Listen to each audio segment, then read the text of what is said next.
Okay दोस्तों, अब हम देखने वाले हैं the temperature effect on resistivity. अच्छा, for metals the resistivity is observe to be always increasing with temperature. ठीक है, व्हाट इज द रीजन? तो रेजिस्टिविटी मेन तो दो चीज पर डिपेंड करता है, एक है उसका रिलैक्सेशन टाइम और number of free electrons per unit volume पे। Number of free electrons per unit volume जितना ज्यादा होगा रेजिस्टिविटी उतना कम होगा, एंड दूसरी साइड पे रिलैक्सेशन टाइम जितना कम होगा रेजिस्टिविटी उतना ज्यादा होगा। अगर मैं टेम्परेचर को बढ़ाता हूं तो जो हमारा इलेक्ट्रॉन का पाथ का रैंडमनेस होगा वो हमारा डेफिनेटली बढ़ेगा। 0 केल्विन पे इलेक्ट्रॉन का कोई थर्मल एजिटेशन नहीं है, तो इलेक्ट्रिक फील्ड अप्लाई करने पे ये स्ट्रेट लाइन पे परफेक्टली मूव करेगा। यहां पर इसका रेजिस्टिविटी को हम 0 बोलते हैं। This is called the super conducting state. ठीक है, कुछ मेटल्स जिनको हम सुपर कंडक्टर बोलते हैं वो बिफोर अ क्रिटिकल टेम्परेचर उसका हमेशा थर्मल एजिटेशन 0 होती है, before a critical temperature TC। उसके बाद ये नॉर्मल मेटल की तरह जो है वो बिहेव करना चालू करता है। अच्छा, अब अगर मैं टेम्परेचर बढ़ाऊंगा तो ऑब्वियसली यहां पर मेरा थर्मल एजिटेशन बढ़ेगा, और बढ़ाऊंगा तो और ज्यादा बढ़ेगा।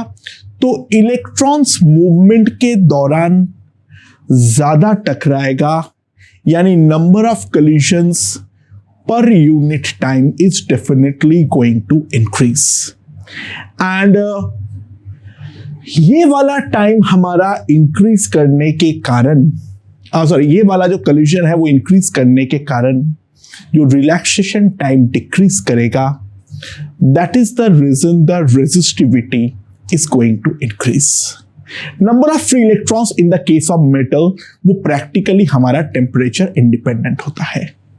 ठीक है, तो ऑपोजिंग फोर्स ज्यादा लगेगा, राइट? तो इस कारण पे रेजिस्टेंस जो है वो तो पड़ेगा ही पड़ेगा इलेक्ट्रॉन फ्लो पे।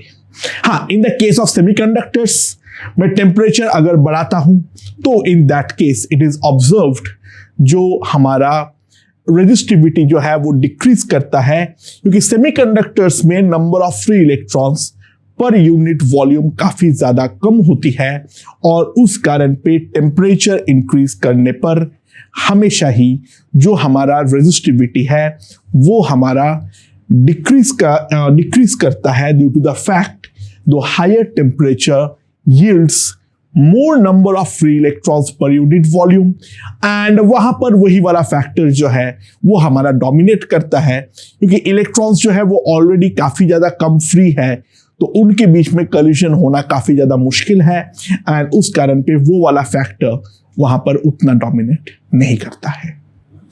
तो हमें मेन जो जानना है mathematical form, that is for the metals. ठीक है, तो per unit rise of temperature जो हमारा रेजिस्टिविटी में चेंज आती है that is called the thermal coefficient of resistivity, and that is alpha, and for metals it is always greater than 0. Now let the resistivity at the reference temperature T0 be equals to rho naught. तो temperature T पे जो हमारा resistivity होगा रो T, that will be rho naught into 1 plus alpha T minus T0. ये just like coefficient of linear expansion ही है, कोई difference नहीं है।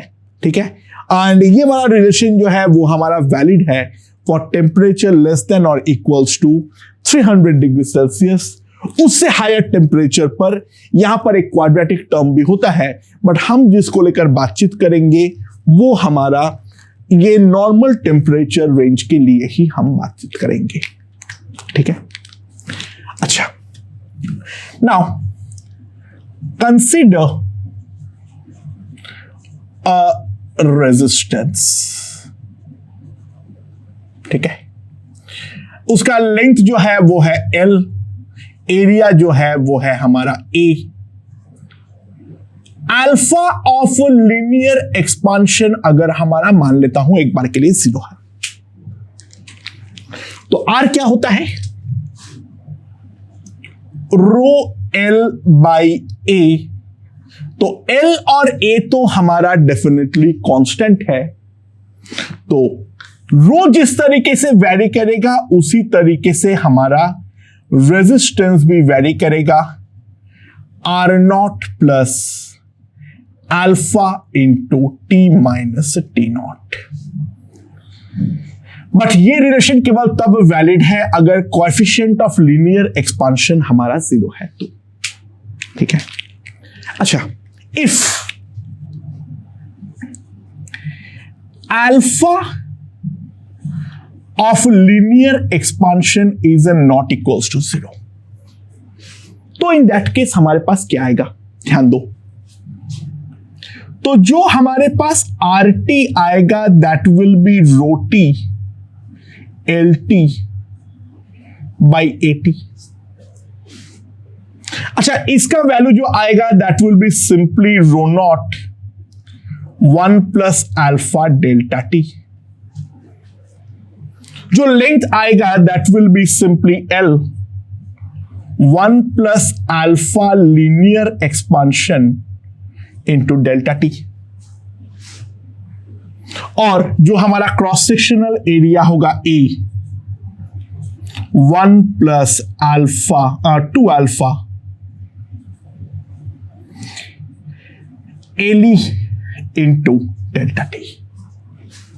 ठीक है, एंड इसको अगर हम ध्यान दें so that will be equals to rho naught LA 1 plus alpha delta T, और यहां पर आ जाएगा, क्या लिख दिया, 1 minus alpha LE delta T। ठीक है, ये हमारे पास आ जाएगा।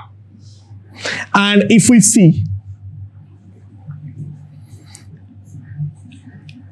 बाइनोमियल लगा दिया था, 1 plus alpha minus alpha LE delta T, तो हमारे पास यहां से आ जाएगा RT in general will be R0 1 plus alpha LE into delta T। So that is a true relation regarding the variation of a resistance with temperature। बहुत सारी जगह पे जो रो के लिए लिखा है वो डायरेक्ट रेजिस्टेंस के लिए लिख देते हैं, हाँ, बट इन जनरल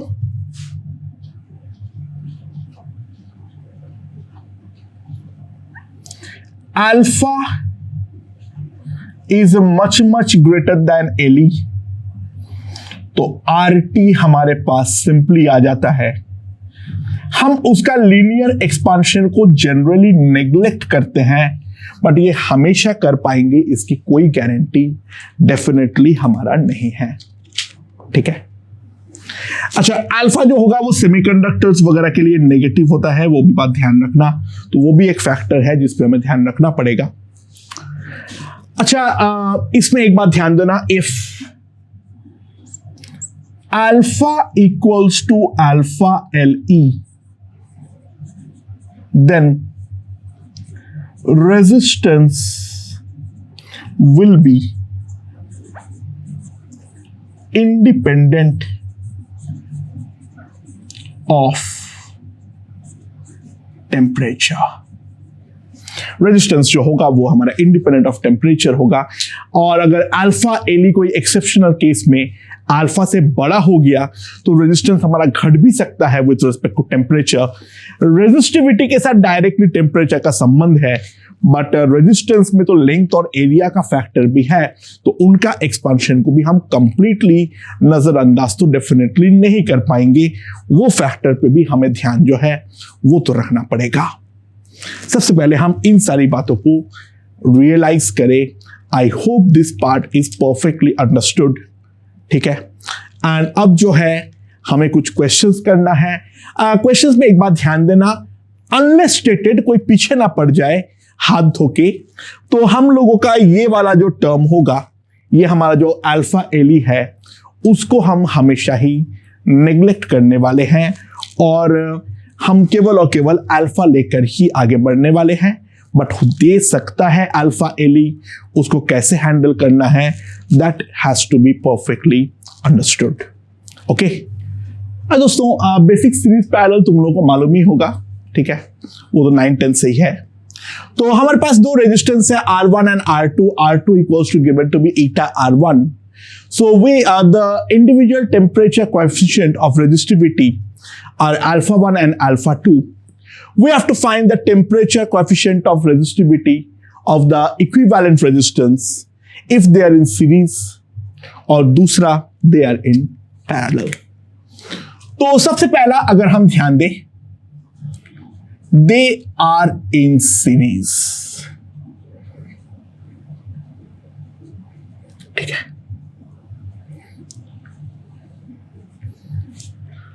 अच्छा, ऑब्वियसली बात है, हम अल्फा एली को यहां पर नेग्लेक्ट करेंगे, यानी हम यही सिंपली लिखेंगे जो हमारा आर जो होगा that will be R naught into 1 plus alpha delta T और d R by R alpha T T. ये हमारा इंस्टेंटेनियस रेट के लिए, तो हम ये चीज को हमेशा लिखते हैं लीनियर एक्सपांशन में, याद करो वही सेम रिलेशन यहां पर भी है, ठीक है,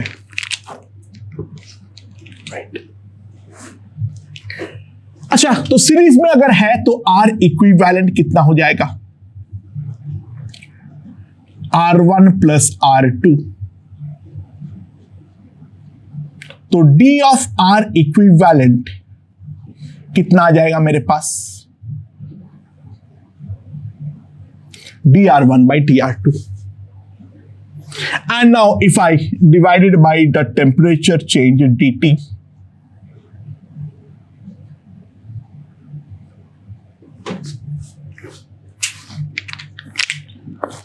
तो पहला वाला टर्म जो आ जाएगा दैट विल बी, हमें जो अल्फा निकालना है into R equivalent, alpha 1 into R1 plus alpha 2 into R2। तो हमारे पास जो अल्फा आ जाएगा, alpha 1 R1 plus alpha 2 R2 divided by R1 plus R2। But R2 by R1 जो है वो हमें ईटा दे रखा है, तो क्यों ना हम इस पूरा रिलेशन को R1 से डिवाइड कर दे। तो पहले यहां पर आ जाएगा alpha 1 plus eta alpha 2 divided by eta plus 1, so that will be the coefficient of thermal expansion in the resistance. तो in the case of series हम लोगों ने डायरेक्टली यहां पर देख सकते हैं। अच्छा, दूसरा, दे आर इन पैरेलल। अगर वो सारे के सारे हमारा पैरेलल में हो तो इन दैट केस हम क्या करेंगे। पैरेलल के लिए हमारे पास क्या होता है formula, 1 by R equivalent I know is a 1 by R1। दोस्तों इसको लेके दिमाग मत लगाना, ये तुम लोग 9-10 में पढ़े हो इसलिए मैं इस्तेमाल कर रहा हूं, ठीक है। सो अगर मैं डिफरेंशिएट करूंगा, माइनस साइन को हटा दे रहा हूं, तो 1 by R equivalent square d of R equivalent by d t 1 by R1 square dr1 by d t plus 1 by R2 square dr2 by d t.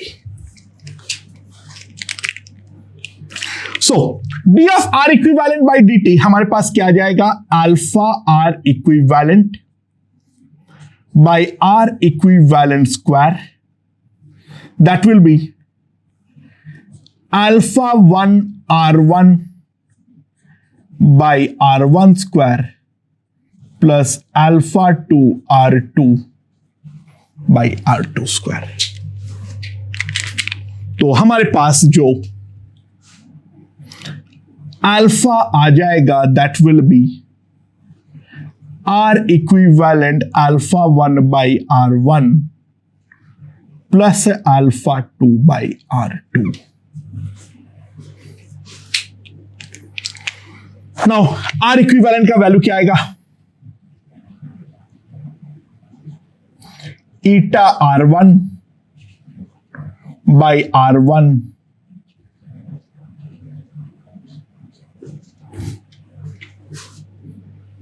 सो इसको मैं लिख सकता हूं ईटा R1 by eta plus 1 alpha 1 by R1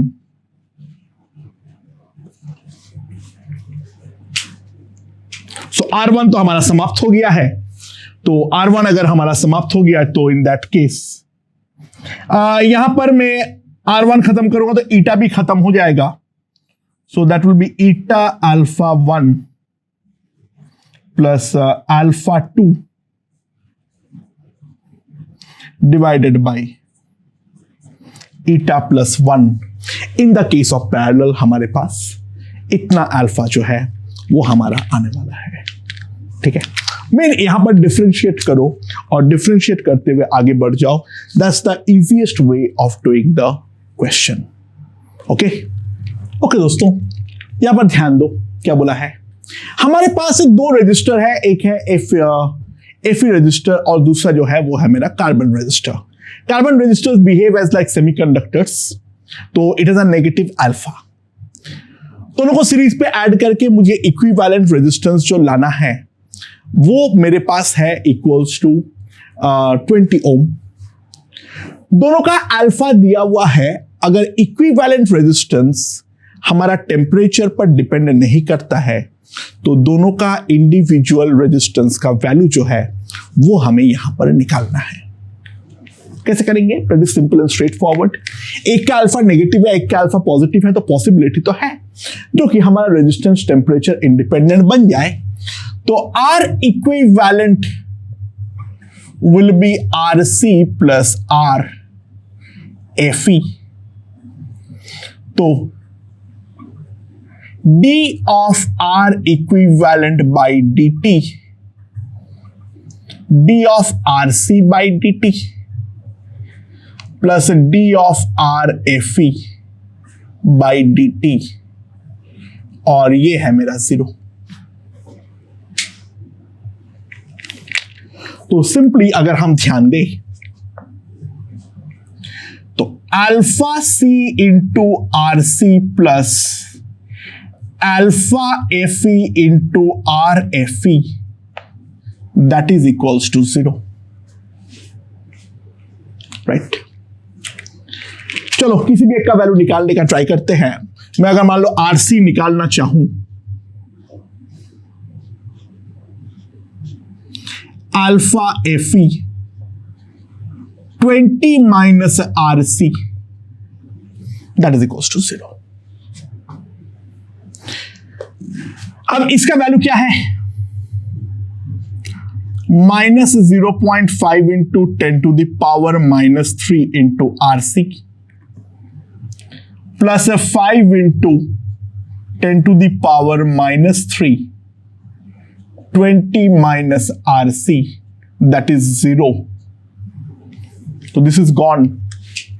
तो हमारे पास आ जाएगा यहां से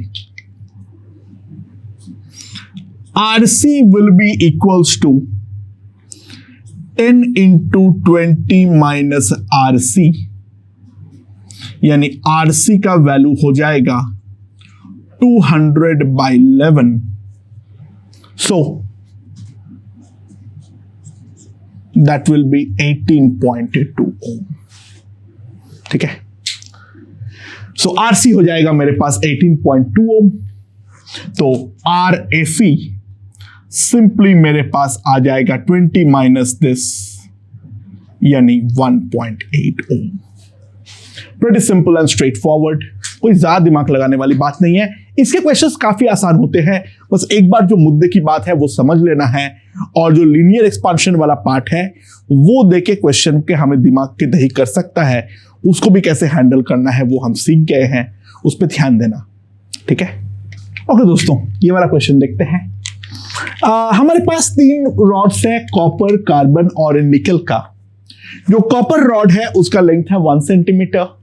कार्बन और निकल बोल दिया था क्या मैं गलती से, सॉरी, वो नाइक्रोम है। हाँ, तो नाइक्रोम वाले पार्ट का जो टोटल लेंथ है वो है मेरा 1 सेंटीमीटर। इनका रेजिस्टिविटीज जो है वो हमारा दे रखा है, और जो हमारा उनका थर्मल कोएफिशिएंट है वो भी हमें दे रखा है। लेंथ का चेंज को हमें नेग्लेक्ट करना है, तो सवाल ये है अगर total resistance independent of temperature है तो in that case nichrome part का लेंथ जो है वो हमारा कितना है। क्रॉस सेक्शनल एरिया सबका सेम है, दैट्स फॉर श्योर। अच्छा, तो मान लो इसका लेंथ हमारा x है, तो इसका लेंथ 1 - x होगा, तो हमारे पास R इक्विवेलेंट जो आ जाएगा, so that will be equals to rho 1/a rho, sorry क्या लिख रहा हूं, रो कॉपर इंटू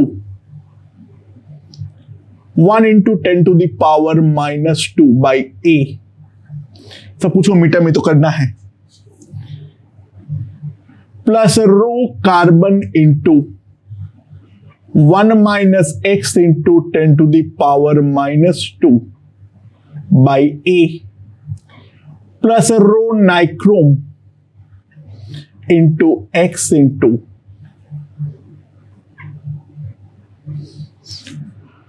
और ये जो है ये हमारा टेम्परेचर इंडिपेंडेंट होना पड़ेगा, that is given to us. ये चीज जो है वो हमें दे रखा है, this has to be independent of the temperature. ठीक है, so with respect to temperature अगर मैं डिफरेंशिएट करूंगा तो ये 0 आएगा।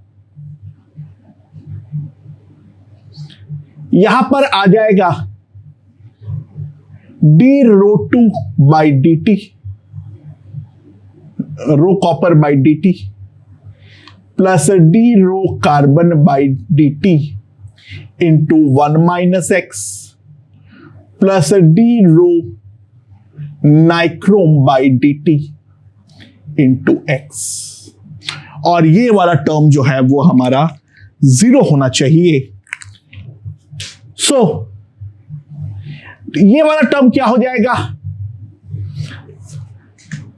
That will be nothing but alpha copper into rho of copper plus 1 - x into alpha carbon into rho carbon. ठीक है, plus x into alpha nichrome into rho nichrome, that must be equals to 0। That is what given to us. And अब simply यहां पर value substitute करना पड़ेगा। तो इसको अगर मैं मल्टीप्लाई करता हूं तो यहां पर आ जाएगा 1.7 इंटू 3.9 इंटू 10⁻⁻11। ठीक है, यहां पर आ जाएगा। अब अगला अगर मैं इन दोनों को मल्टीप्लाई करता हूं तो -25 इंटू 10⁻⁻9 1 - x, और इन दोनों को अगर मैं मल्टीप्लाई करता हूं 4 into 10⁻⁻10 into x, that will be equals to 0. So 10⁻⁻11 से पूरा डिवाइड कर दो तो मेरे पास आ जाएगा 1.7 into 3.9 plus 40x, that will be 2500 into 1 - x। ये हमारे पास आ जाएगा। ठीक है, सो हमारे पास ये जो आ जाएगा 2540x, that will be 2500 minus 1.7 into 3.9, तो हमारे पास कितना आ जाएगा यहां पर? पता नहीं इतना गंदा कैलकुलेशन क्यों दिया, मुझे कोई जरूरत नहीं थी। 6.8 minus 0.17, so that will be 6.63.